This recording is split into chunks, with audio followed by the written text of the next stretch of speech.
पिछले दिनों जो सरकार ने आज़ादी के अमृत महोत्सव पर वेबसाइट बनाई है, मैं उसको देख रहा था। उस पर अलग अलग जो कैरेक्टर्स हैं उनके बारे में क्या लिखा हुआ है वो सारा कुछ देख रहा था। और उसमें भारत के जो पूर्व प्रधानमंत्री हैं अटल बिहारी वाजपेयी, या भारतीय जनता पार्टी के जो पहले प्रधानमंत्री आप कह सकते हैं अटल बिहारी वाजपेयी, उनकी भी एक प्रोफाइल है।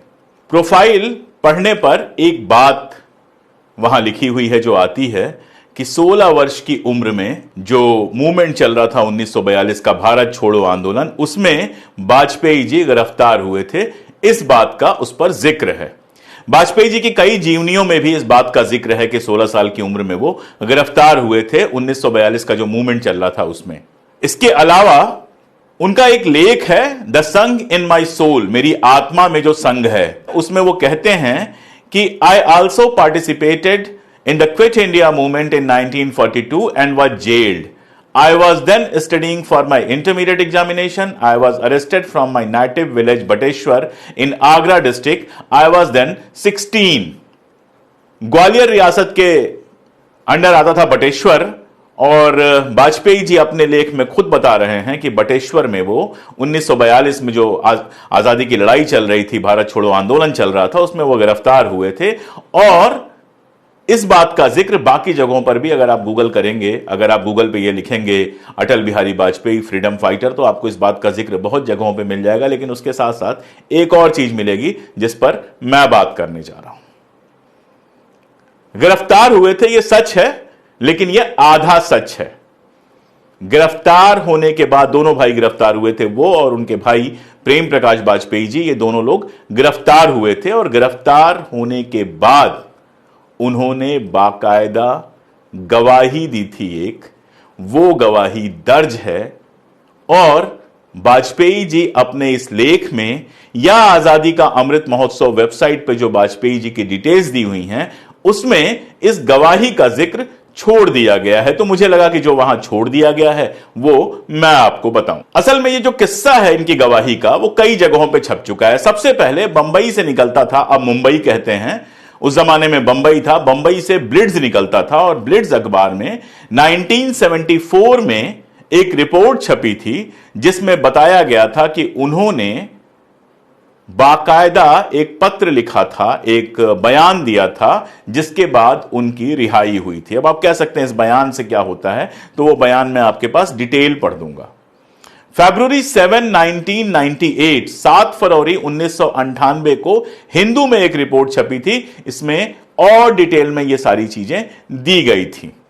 अब मैं सीधे पढ़ देता हूं वो बयान जो अटल बिहारी वाजपेयी जी ने दिया था, जिससे आपको अंदाज लग जाएगा कि इस बयान का महत्व क्या है। वाजपेयी जी का जो बयान था वो उर्दू में उपलब्ध है, आप स्क्रीन पे देख पा रहे होंगे। स्क्रीन पे आप उसका हिंदी अनुवाद भी देख लीजिए। मैं उसको अंग्रेजी में पढ़ देता हूं जो उपलब्ध है। इस बयान में वाजपेयी जी कहते हैं, on August 27, 1942 Alha was being recited in Bateshwar bazaar. 27 अगस्त 1942 को बटेश्वर के बाजार में आल्हा गाया जा रहा था। जो लोग उस इलाके के हैं वो जानते हैं, आल्हा उदल की जो कथा है वो गाई जाती है। तो बता रहे हैं कि 27 अगस्त 1942 को आल्हा बटेश्वर के बाजार में गाया जा रहा था। At about 2 PM Kakua alias Leeladhar and Mahuan came to the Alha and delivered a speech and persuaded to the people to break the forest laws. 2 बजे के आसपास ककुआ, जिनका नाम लीलाधर वाजपेयी था, घर का नाम ककुआ रहा होगा, और महुवन आल्हा के बीच में आए और उन्होंने एक भाषण दिया और जनता से कहा कि जंगलात के जो नियम हैं उनको तोड़ा जाए। 200 people went to the forest office and I along with my brother followed the crowd and reached Bateshwar forest office. 200 लोग उनके पीछे जंगलात का जो महकमे का, जंगलात महकमे का जो दफ्तर था वहां चले गए, जाने लगे वहां, और मैं अपने भाई के साथ उसके पीछे पीछे गया। I and my brother stayed below and all other people went up. मैं और मेरे भाई 2 लोग ये नीचे रह गए और बाकी सारे लोग जंगलात विभाग का जो दफ्तर था उस पर चढ़ गए। I do not know the name of any other person except Kakua and Mahuan who was there. मुझे ककुआ और महुवन के अलावा वहां पर उपस्थित किसी भी आदमी का नाम नहीं पता था। आगे वो कहते हैं इस बयान में, it seem to me that bricks were falling, मुझे ऐसा लगा कि ईंटें गिर रही हैं, ईंटें चलाई जा रही हैं।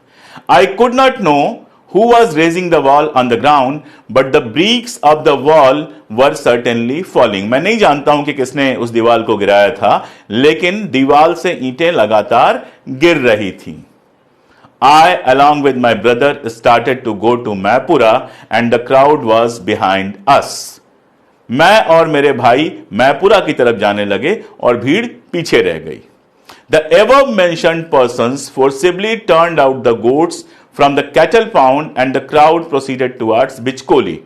लेकिन जो दो लोगों का मैंने नाम लिया, लीलाधर वाजपेयी और महुअन जी का जो नाम उन्होंने लिया है, ये दोनों लोग जो वहां पर कैटल पाउंड था, मतलब जो चारागाह थी वहां पर, वहां से बकरियों को भगाने लगे और सारी की सारी जो भीड़ है वो बिचकोली की तरफ जाने लगी। 10 or 12 persons were in forest office. जंगलात महकमे के दफ्तर में 10 से 12 लोग थे। I was at a distance of 100 yards. मैं 100 गज दूर था। I do not render any assistance in demolishing the government building. सरकारी जो भवन था उसको गिराने में मैंने किसी तरह का सहयोग नहीं किया। Thereafter we went out respective homes. इसके बाद हम लोग अपने अपने घर चले गए। ये जो स्टेटमेंट था ये section 164 of criminal procedure code CrPC के सेक्शन 164 के तहत दर्ज किया गया। अब ये जो पूरा गवाही है, ये गवाही बेसिकली क्या है?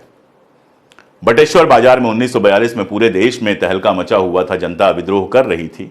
तो बटेश्वर बाजार में दो देशभक्त लीलाधर वाजपेयी और महुअन वहां पहुंचते हैं। आल्हा चल रहा है, वहां लोगों से कहते हैं कि चलो चल के जंगलात जो महकमा है उस पर आक्रमण किया जाए, जंगलात महकमे का कामकाज रोक दिया जाए। जंगलात महकमे की तस्वीर आप देख सकते हैं, इस तस्वीर की भी कहानी है, मैं आपको बताऊंगा। तो जंगलात महकमे में पूरी की पूरी भीड़ पहुंची, पीछे पीछे ये दोनों भाई भी पहुंच गए और उसके बाद वहां जो हुआ होगा वो हुआ होगा। लेकिन जब पकड़े गए तो गवाही ये दी, पहली बात तो यह कि जो दो लीडर्स थे लीलाधर वाजपेयी और महुअन, उनका नाम लिया, यानी यह गवाही उपयोग की जा सकती थी। उनके खिलाफ जो केस चल रहा था, उनके खिलाफ जो केस चलना था, उसमें यह गवाही उपयोग की जा सकती थी। और दूसरी बात कि बताया कि हम तो उसमें किसी तरह का हिस्सा ले ही नहीं रहे थे। तो एक तरफ पांचजन्य में छपे लेख में वाजपेयी जी कहते हैं कि मैंने और मेरे भाई ने 1942 के 1942 के भारत छोड़ो आंदोलन में हिस्सा लिया था, और दूसरी तरफ स्टेटमेंट ये दे चुके हैं कि भाई हमारा तो उसमें कोई रोल ही नहीं था, हम तो बस भीड़ के पीछे पीछे चले गए थे। और इतना ही नहीं, उस स्टेटमेंट में जो दो लीडर्स थे उसके, उनके खिलाफ गवाही दे चुके हैं जिसका इस्तेमाल किया जा सकता था उनके खिलाफ जो केस चलता उसमें। हालांकि इसकी जरूरत पड़ी नहीं, उनको वैसे ही सजा हो गई। लीलाधर वाजपेयी भी जेल गए, महुअन जी भी जेल गए, इस स्टेटमेंट की जरूरत पड़ी नहीं। लेकिन इस स्टेटमेंट को चूंकि सीआरपीसी के 164 के तहत दर्ज किया गया था, इसलिए इसका इस्तेमाल हो सकता था उन लोगों को सजा देने के लिए। अब आप देखिए, जिस लेख का मैंने जिक्र किया जो पांचजन्य में छपा है, जिसको आप देख पा रहे होंगे स्क्रीन पर, उसमें वो पहले ही लिख चुके हैं कि मैं राष्ट्रीय स्वयंसेवक संघ का सदस्य बन चुका था। मैं और मेरे भाई दोनों सदस्य बन चुके थे। राष्ट्रीय स्वयंसेवक संघ ये एक लिखित तथ्य है, इतिहास का तथ्य है कि 1942 के मूवमेंट में हिस्सा नहीं ले रही थी। हिंदू महासभा, राष्ट्रीय स्वयंसेवक संघ, मुस्लिम लीग, इन संगठनों ने 1942 के क्विट इंडिया मूवमेंट में किसी तरह की हिस्सेदारी नहीं की थी।